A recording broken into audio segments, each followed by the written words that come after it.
दुख सुख आते जाते रहते सबके जीवन में, पतझड़ और बहारें दोनों जैसे गुलशन में।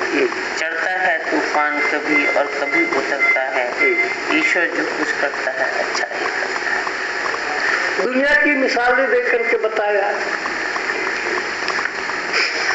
कि संसार में स्थिर क्या है।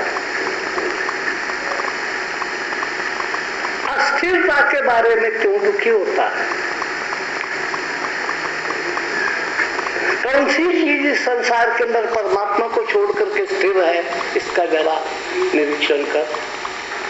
टिकाऊ कौन है?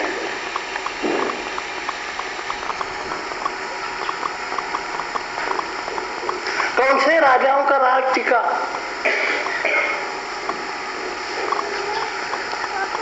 स्वराज जाने के बाद कितनी सरकारें आई और चली गई।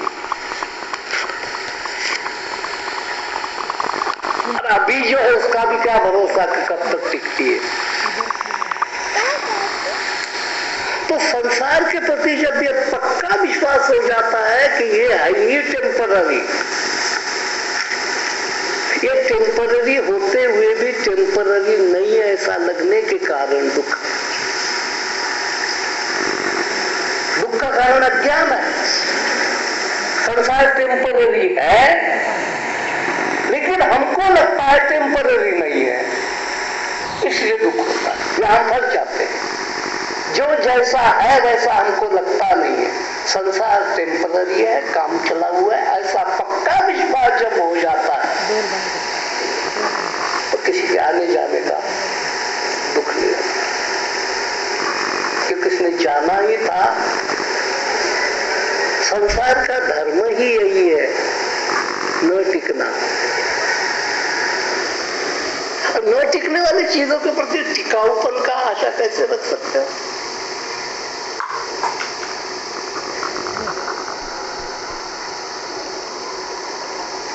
तो हमारी मूर्खता है न टिकने वाले के प्रति कि हमारी आशा टिकाऊपन है। तो आपकी समझ में गलती है, परमात्मा में तो इसमें को परमात्मा ने तो कह दिया है सब संतों के द्वारा कि संसार चंचल है, टिकाऊ नहीं है।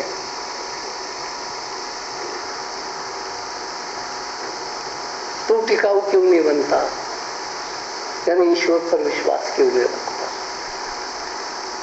आगे। कितनी लंबी रात हो फिर भी दिन तो आएगा, जल में कमल खिलेगा फिर से वो मुस्कुराएगा। देता है जो कष्ट वही कष्टों को हरता है, ईश्वर जो कुछ करता है अच्छा ही करता है।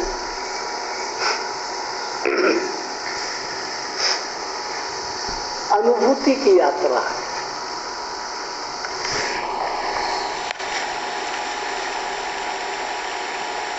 संसार के अंदर धूप छाव है, अनुभूति की यात्रा है। और सदा ही देखो कि दुख के बाद में जब सुख मिलता है वो ज्यादा आकर्षक होता है।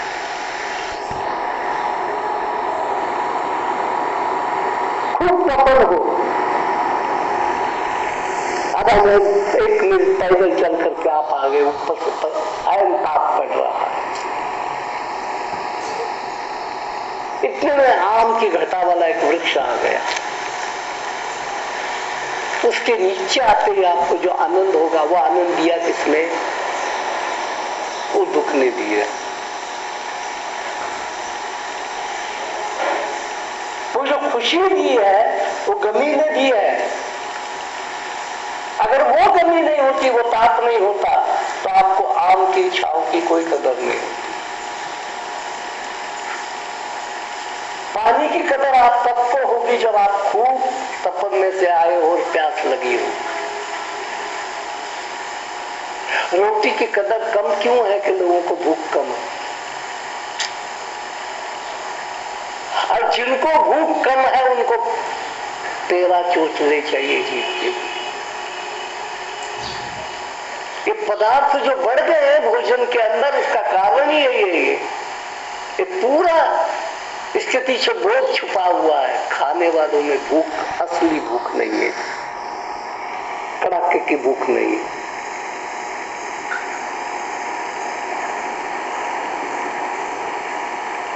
ये जो 15 पदार्थ थाली में रखते हैं, ये बड़ी सबूत है इसका कि इनकी भूख असली नहीं है, नकली भूख है।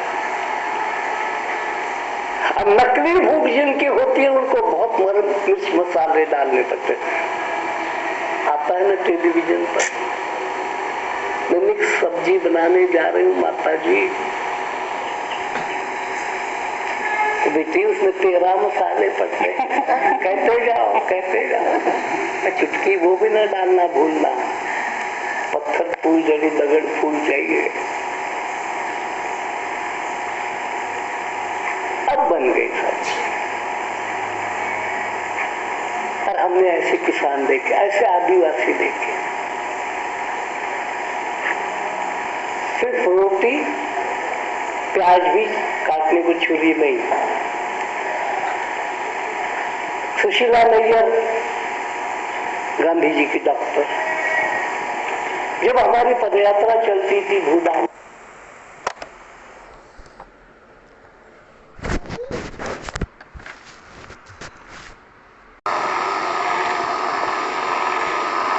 पहले तो 20 मील चलना पड़ा,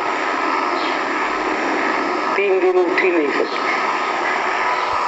हम उसको पीछे छोड़ करके हमारी यात्रा आगे चल पाए। फिर राजस्थान वालों को कहा इसको ऊंट पर बिठा करके अगले पड़ाव पहुंचा देना, वापिस जाना चाहती तो वापिस पहुंचा देना, आगे आना चाहती तो आगे पहुंचा देना।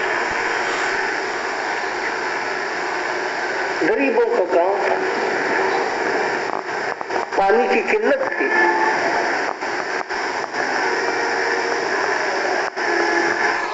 रात भर कहीं खड्डा खोदा था, उसमें पानी इकट्ठा हुआ था।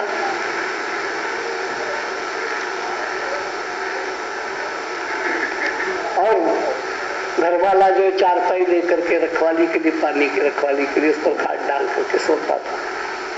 सुबह घरवाली ने जाना 5-6 मील घड़ा लेकर के, और वो झरने में झरझर करके रेते में जो पानी इकट्ठा होना उसने घड़े में भर के फिर सिर पर रख करके घरवाली ने चले जाना, घरवाले ने पीछे काट लेकर के चला। दिन भर में 1 घड़ा पानी।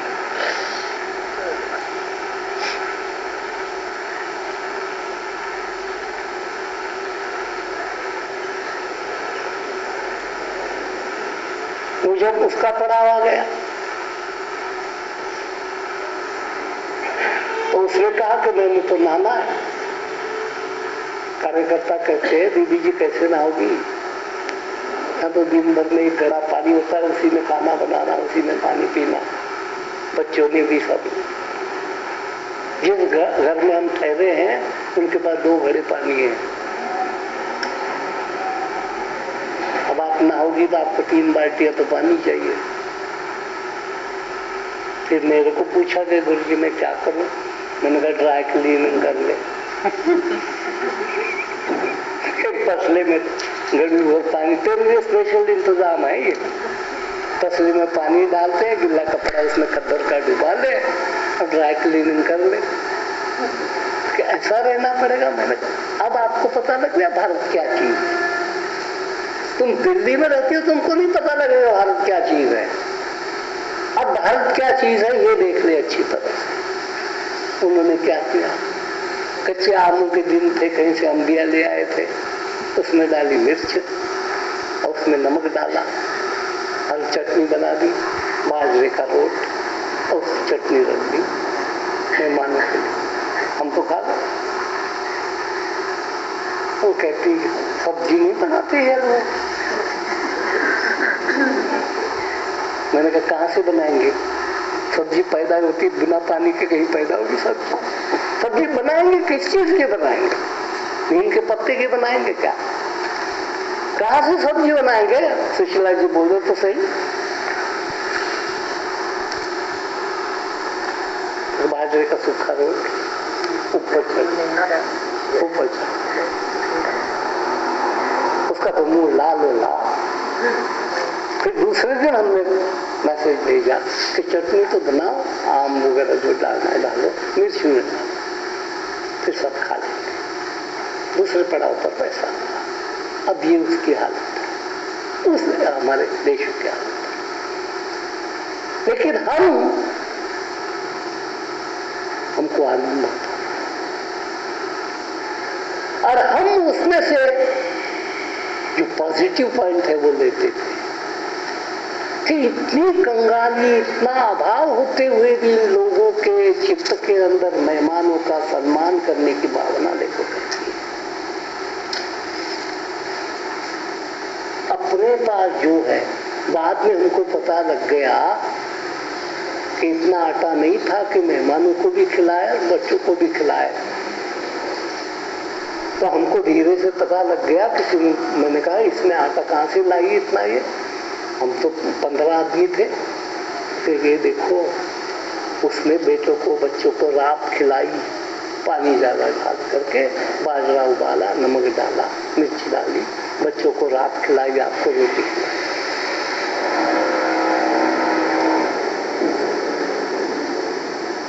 क्योंकि इतना अभी हमारा गहरा संस्कार के दरवाजे पर अतिथि आया है, भूखा नहीं आना।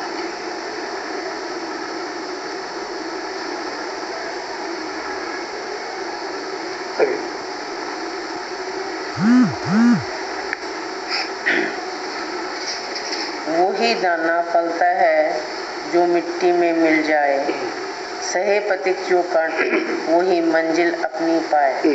भट्टी में पड़कर सोने का रंग निखरता है, ईश्वर जो कुछ करता है अच्छा ही करता है। अंकुर फूटने के लिए दफना है जाना जरूर। अब क्या दफनाना है? परमात्मा का अंकुर फूटे इसलिए वासनाओं को दफना।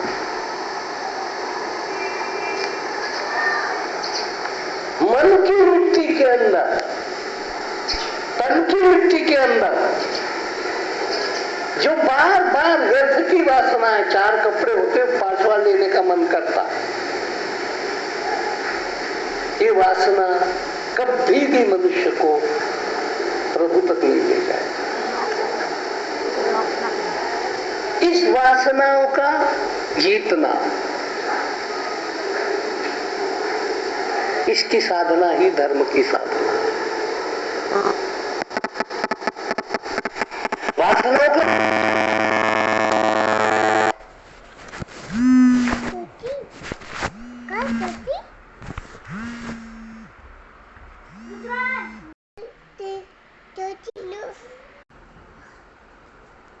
सोचना क्या इसकी जरूरत थी, इसके बिना चल नहीं सकता था। क्योंकि अपने पर ध्यान रखने के बजाय दूसरों पर ध्यान रखते हैं। उनके यहाँ है, हमारे यहाँ क्यों नहीं?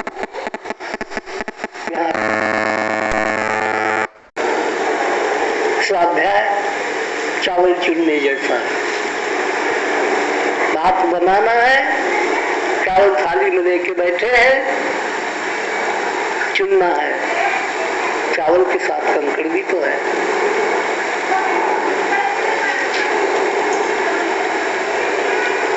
कंकड़ खाने के लायक तो नहीं है, कंकड़ फेंकने हैं। ऐसे हमारे जीवन में वासनाओं के कंकड़ आते हैं। आवश्यकता और चीज है, वासना और चीज है। आवश्यकता नेचुरल है, उसकी पूर्ति करनी चाहिए। और वासना का कंकड़ निकाल करके फेंक देना चाहिए। और इस वासना के कारण ही संसार के अंदर परमाणु बम बने।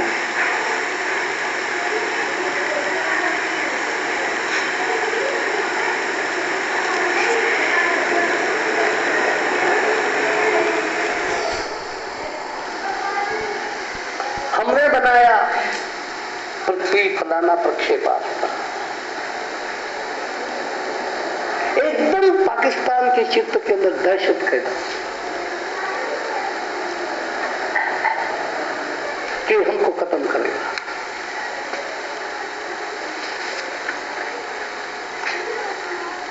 उसने प्रक्षेपास्त्र बना, कल ही छूटा है।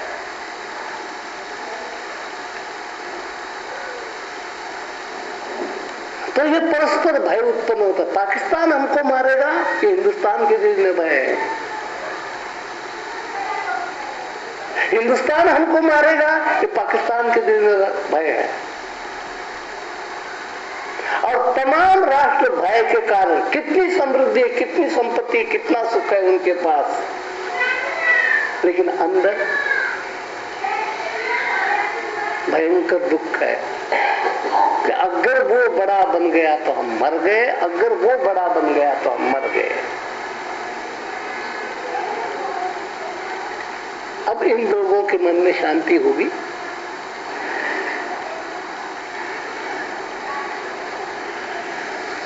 ईर्ष्या कभी किसी को शांत कर सकती है? भय और ईर्ष्या कभी किसी को शांत नहीं कर सकती।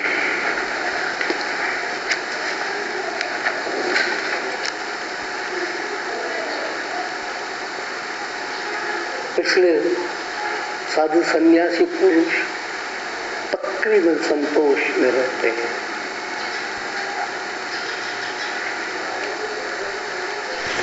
जो भी वो ग्रहण करेंगे संतोष पूर्वक ग्रहण करेंगे,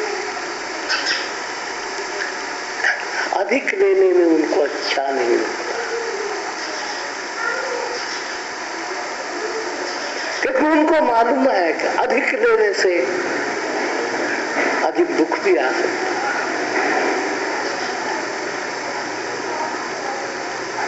तो क्या हम दुख बटोरने के लिए यहाँ आए?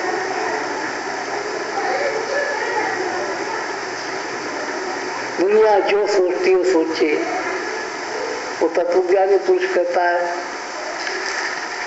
दुनिया के रास्ते पर हमें नहीं चलना है, हमें ईश्वर के रास्ते पर चलना।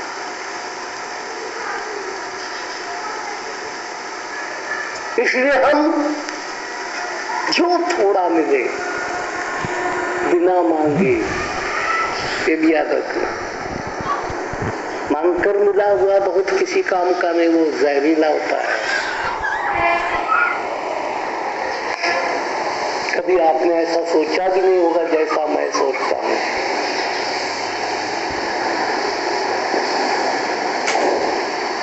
मोहम्मद गजनी की बात है, उसने सोमनाथ का मंदिर तोड़ा।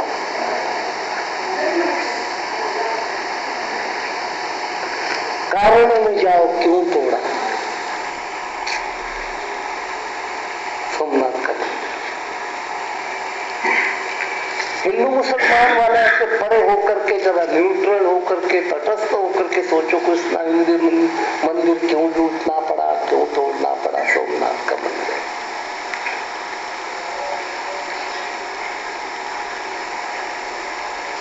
क्योंकि वो भूखे मर रहे थे, हिंदुस्तान में आना पड़ा।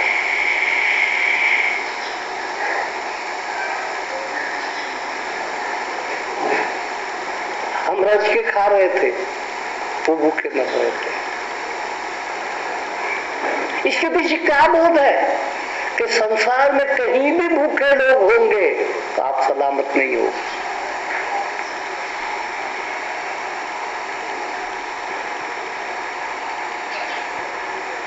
फिर यहां वो लूटने के लिए आए, फौज लेकर के आया, फौज को तनख्वाह देने के पास उसके पैसे खत्म हो गए। अब बिना तनख्वाह के कोई फौज नहीं लड़ेगी।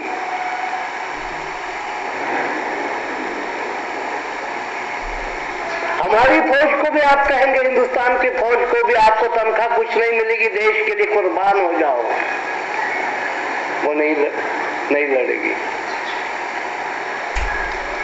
उनको ये भी साथ कहा गया है कि आप लड़ोगे तो आपको इतनी तनख्वाह मिलेगी, इतनी सुविधा मिलेगी, विधवा को पेंशन मिलेगी, बच्चों के हम चिंता करेंगे, तब लड़ते हैं। रियलिटी ये है।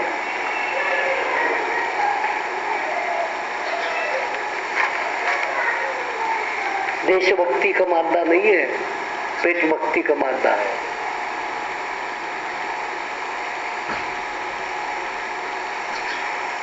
पहले पेट है।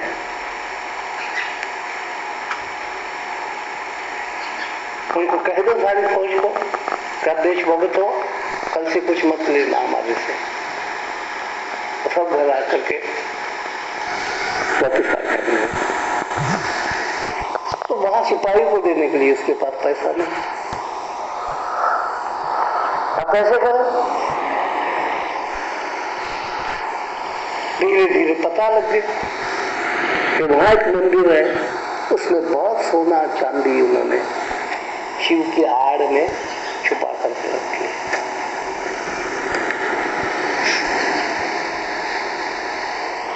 अब ये भी ईश्वर की योजना, इसको मैं समझता हूं।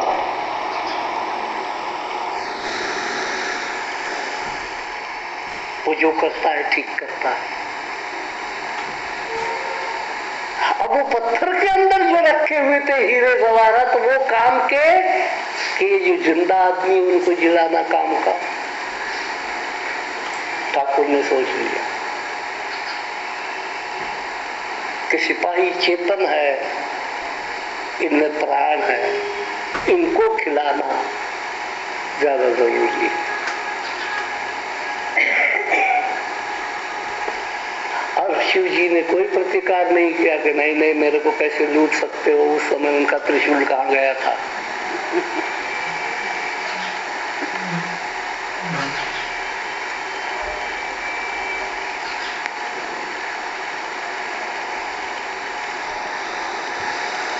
उस त्रिशूल में इतनी शक्ति है, वो त्रिशूल गजनी के मोहम्मद के समय कहाँ गया था।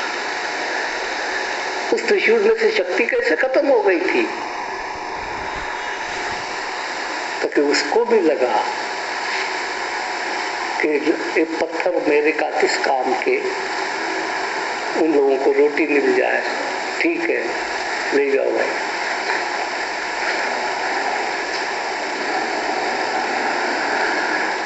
चेतन पहले जड़ बाद में। और संसार के अंदर तब तक युद्ध होते ही रहेंगे, मारामारियां होती ही रहेंगी, जब तक इस संसार के अंदर जो चेतन है, मनुष्य है, पशु है, पंछी है, इन चेतन की पूजा, इन चेतन को क्या चाहिए इसकी समझ हमारे में नहीं आएगी, तब तक ये शांति की स्थापना कभी नहीं हो सकती। चेतन पहले है, जड़ बाद। आपके अंदर का चेतन खत्म हो जाता है, आप क्या कर सकते हो।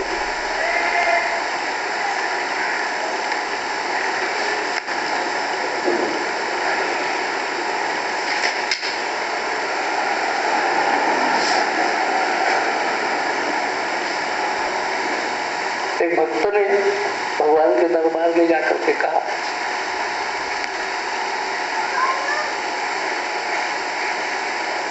बिना भोजन भजन न हो गोपाला, ले लो अपनी कंठी माला।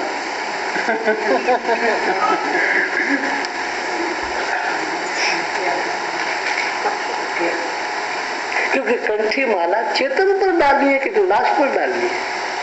कंठी माला अगर महत्व की है तो लाश पर डालनी चाहिए। कंठी माला पहनने वाला जो आदमी है, जो गर्दन है, वो ज्यादा श्रेष्ठ है, नहीं कि कंठी माला श्रेष्ठ है। इसलिए आपने सब कुछ मालूम नहीं आपको। गांधी जी ने किसी को कंठी माला नहीं पहनाई। गांधी जी ने कोई मंदिर नहीं बनवाया।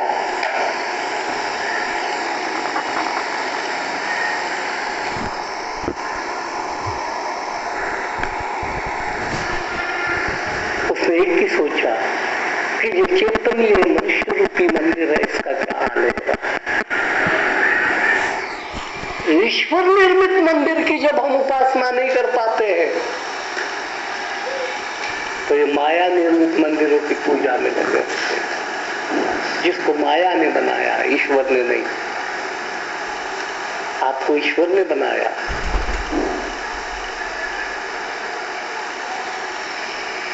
और बाकी के सब मंदिर माया से बनते हैं। नावा चाहिए, आप नावे से खरीदे गए हो।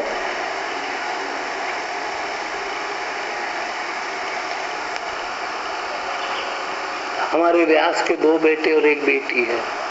कितने पैसे से लाई हो? कितने रुपए खरीदे? कि 500 का वो आया, 1000 का दूसरा बड़ा आया और 300 की लड़की आई। पैसे से मिले। ऐसे हर घर का सोचो। इंदु को सोनू मिला, पैसे से मिला। इंदु को राधिका मिली, रुपये से मिली।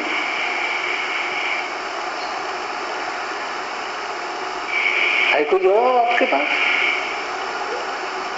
जो चेतन आपको मिला है रुपये से मिला है? नहीं मिला है।